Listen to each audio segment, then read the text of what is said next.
This is StoryLink Radio. Our stories are presented before a live audience, then recorded for the StoryLink Radio podcast for your on-demand listening pleasure. Please visit StoryLinkRadio.com for show notes, to find out how to join our live audience, and for lots of free stuff, including free audiobooks and much more. This episode is the next chapter in MORTE D'ARTHUR.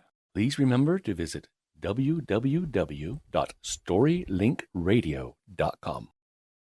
Book 2, Chapter 5. How Balin was pursued by Sir Lancelot, Knight of Ireland, and how he jousted and slew him. And so this Lady Lyle of Avelion took her this sword that she brought with her, and told there should no man pull it out of the sheath, but if he be one of the best knights of this realm, and he should be hard and full of prowess, and with that sword he should slay her brother. And this was the cause that the damsel came into this court. I know it as well as ye. Would God she had not come into this court, but she came never in fellowship of worship to do good, but always to great harm. And that knight that hath achieved the sword shall be destroyed by that sword, for the which will be great damage. For there liveth not a knight of more prowess than he is, and he shall do unto you, my Lord Arthur, great honour and kindness.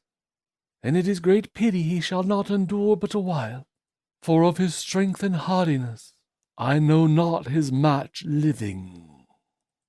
So the Knight of Ireland armed him at all points, and dressed his shield on his shoulder, and mounted upon horseback, and took his spear in his hand, and rode after a great pace, as much as his horse might go. And within a little space on a mountain he had sight of Balin, and with a loud voice he cried, Abide, knight, for ye shall abide whether ye will nor nill, on the shield that is too fore ye shall not help. When Balin heard the noise, he turned his horse fiercely, and said, Fair knight, what will ye with me? Will ye joust with me? Yea, said the Irish knight, therefore come I after ye. Peradventure, said Balin, it had better to have holden you at home, for many a man weeneth to put his enemy to a rebuke, and off it falleth to himself. Of what court be ye sent from? Said Balin. I am come from the court of King Arthur, said the Knight of Ireland. Come hither for me to revenge the despite ye did this day to King Arthur and to his court.